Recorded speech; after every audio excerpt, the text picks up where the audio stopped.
Hi, this is Stuart Weems and welcome to the Investopoly podcast. My goal is to give you simple, easy to understand strategies, insights and tips to help you master the game of building wealth. And in this episode, I'd like to talk about my tips for navigating higher interest rate periods, exactly like we are in at the moment, and particularly if you've got some fixed rate loans that are maturing soon, certainly you'll experience a much higher fixed rate period.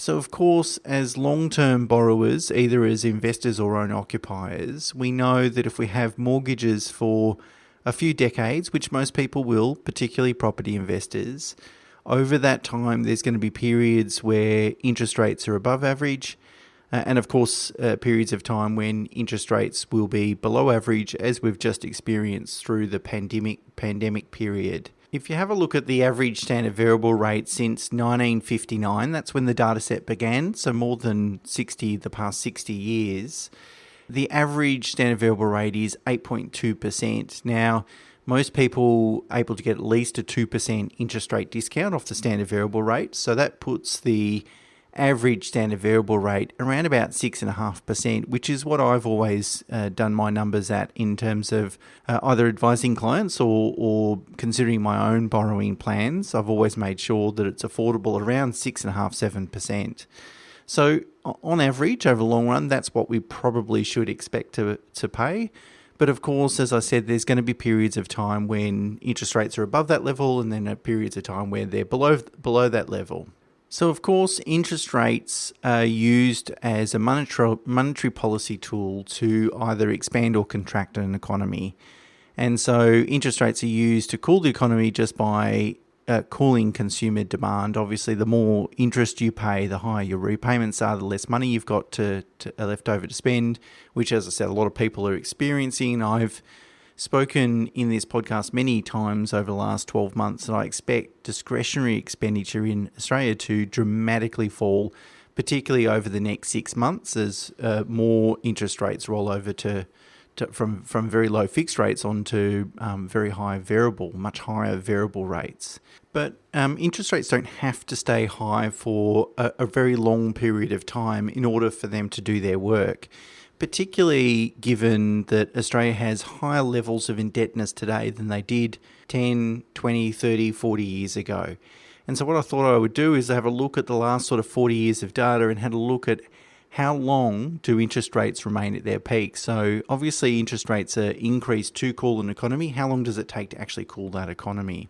And if you have a look at over the past 40 years, the time that interest rates remain at their peak is somewhere between 4 and 16 months, with the average time being 10 months. So when we think about navigating higher interest rates today, we don't have to make friends with navigating those interest rates for a very long period of time. It's likely that all we need to do is get over this hump of this above average interest rate period so that we can get on the other side to a more sort of normal interest rate level. And if you factor in the higher in household indebtedness, it's more likely that interest rates will remain at their peak for maybe 4 to 6 months. It could be 9 months, probably not likely. So therefore, we're probably looking at lower interest rates in 2024, which many market commentators agree with. So then for the rest of this episode, what I'd like to talk about then is what can you do to sort of get through this period? If we realise or at least acknowledge that it's going to be a relatively temporary period of above average interest rates, what can we do to get through these periods? Well, the first thing is hopefully most borrowers have taken the advantage, and they certainly have looking at data, but most people listening to this podcast, hopefully they've taken advantage of below average interest rates over the last couple of years. And as such, they've been able to build up their buffers. Buffers in terms of cash savings or cash savings in offset accounts, or making additional repayments so you've got access to redraw. And it certainly reflects in the data that Australian households have savings equal to 20% of their annual income. So Australians have accumulated a lot of savings, particularly those that are on higher incomes, because they've had the benefit of these people with higher incomes tend to have higher amounts of debt as well. And then therefore they've benefited to a much greater extent because of lower interest rates than people with lower levels of debt, and as a result have a greater savings capacity. Now, I've made the point in this podcast a number of times that interest rate expectations can change very, very quickly, almost overnight. It's literally you go to bed one day and people think interest rates are going to be higher for longer, and you wake up tomorrow morning, all of a sudden interest rates are going to zero again. Those expectations can change very quickly. And all we have to do is look back at the last sort of 12 to 18 months to sort of realise that. Again, 18 months ago, there were some economists and commentators talking about, well, maybe interest rates will be at sort of zero levels for a long period of time, many, many years. And here we are today, where the cash rates been increased by 4% over a relatively short period of time. So therefore, once we see inflation get under control, it's likely then the market will change in terms of their interest rate expectations and start factoring in cuts. The point of having savings buffers is so we can use them during periods of time where interest rates are above average. And quite often I find people are really reluctant to dip into savings. It's kind of, it's the last thing they really want to do. But that's the whole point. Savings are there. That's why we have financial buffers. So if you do need to rely on financial buffers to get you through this period of above average interest rates, then certainly do that. That's what they're there for. The next thing you could do is reduce discretionary spending. And if you have a look at where inflation is centred, inflation has really been centred in above average demand for services as opposed to goods. At the beginning of the pandemic, everyone was spending on goods and demand was there. Now it's really services. So things like holiday travel, medical services, rent, restaurant meals, they all go into the category of services within CPI. That's the inflation measure. Now, of course, some of those things are discretionary items like holidays and restaurant meals and so forth. So, of course, the first thing we must do is start cutting discretionary spending to get us through those periods of above average interest rates. And the best way to do that is, again, I've spoken about this a number of times. I've got a link in the show notes, of course, as I usually do. Is the best way to do it is to pay all discretionary expenses from one particular bank account.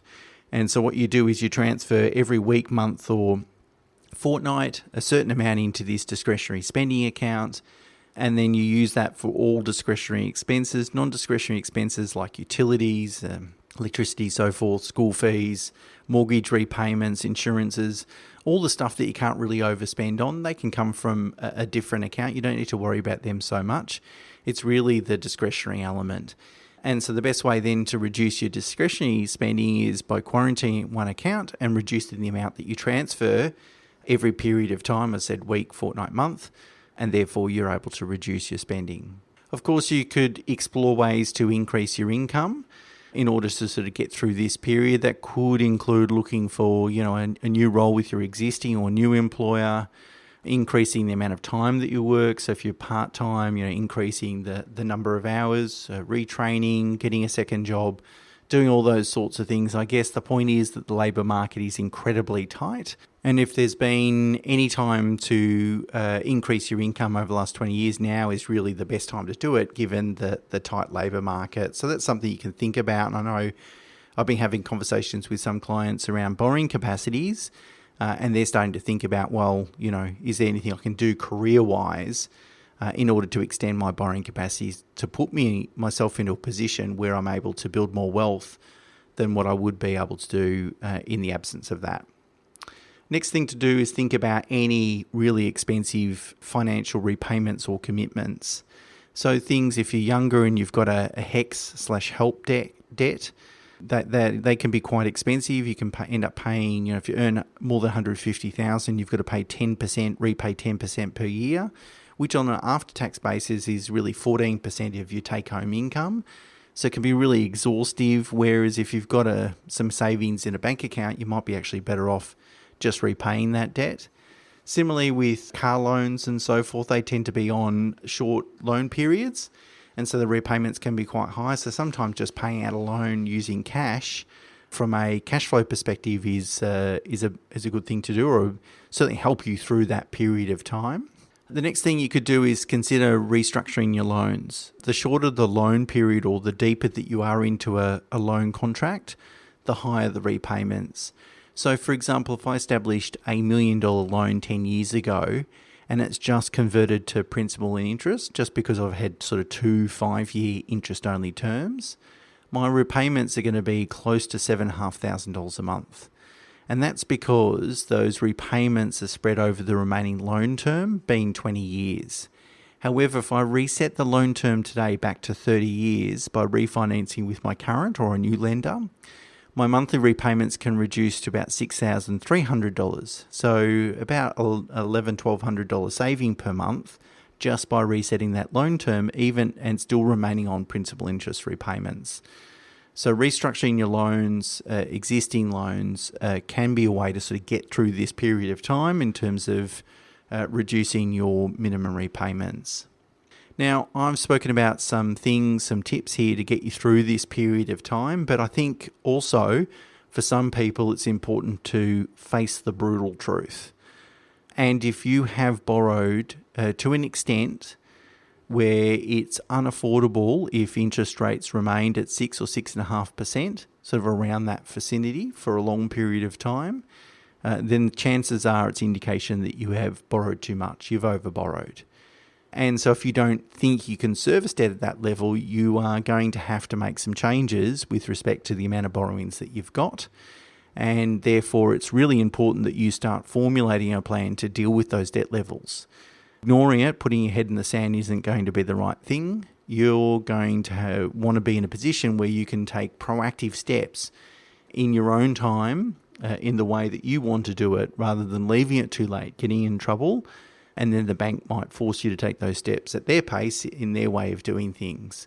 And as the saying goes, if you find yourself digging a hole, stop digging. So I think there's going to be some people, hopefully no one that's listening on this podcast, but I think there's going to be some Australians out there that have overborrowed, that have overextended themselves, and they're just better off to come to terms with that, whether their situation has changed since making that decision in terms of borrowings, or whether they were a bit silly and borrowed too much to begin with. You're better off to make friends with that, come to terms with that as soon as possible. Now, in the blog on the website, I share two really important charts that CBA released last week. And I think it really illustrates what's going to happen over the next 12 months. One chart shows that most fixed rate terms will expire this calendar year. So over the next 6 months, I think we're really going to see interest rates have a much greater impact on spending, consumer spending, than what we have over the last 6 months, just because a lot of people are rolling off, and that's quite a compelling chart. The other chart that I've included in the blog on the website shows that there's a big gap, there's a lag between interest rates going up and principal interest repayments being recalculated by the lenders. So the lenders will pass on higher interest rates typically 1 or 2 weeks after the RBA has hiked interest rates, and that's what usually happens. There's no exceptions to that. However, if you have a principal interest loan, the dollar value of the loan repayment won't necessarily change, because what the bank does is have to recalculate that repayment based on the remaining loan term and the prevailing interest rate at the time. They don't do that every month. And so there can be a 2 to 3 month lag between interest rates increasing, the interest that the borrower pays increases 1 or 2 weeks after the rate is hiked, but the dollar value of the repayment might not change for 2 or 3 months after that period of time. So really what there needs to be a little bit of time that elapses, and what the chart shows is the difference between interest charged and the repayments, and we can see that it hasn't increased. That effect of higher loan repayments hasn't really been felt even by variable interest rate borrowers. The upshot is that consumer confidence and consumer spending is going to fall off the face of a cliff, I think, over the remainder of 2023. And I think that will more likely curtail inflation, hopefully, fingers crossed. And that by the time we get to the end of this year, the interest rate expectations will change dramatically. Now, I wouldn't bank on that. You as I said, you need to be able to afford or get through this higher interest rate period for longer than that, but I think that's the most likely outcome. And so obviously what that's going to do is eat up some of that spare cash flow that a lot of borrowers have enjoyed through 2020 and 2021. And unfortunately, they're just going to have to recalibrate their spending, recalibrate what debt costs these days, and get ourselves into a position where that normalises. So hopefully today's episode gives you a couple of tips on how to get through this higher interest rate period, puts it in perspective to help you understand it's not going to be forever, and how important it is to make sure that borrowing safely and not over borrowing is incredibly important to do. Mortgages are a wonderful servant but a terrible master. Okay, that's it for me this week. Until next week, bye for now.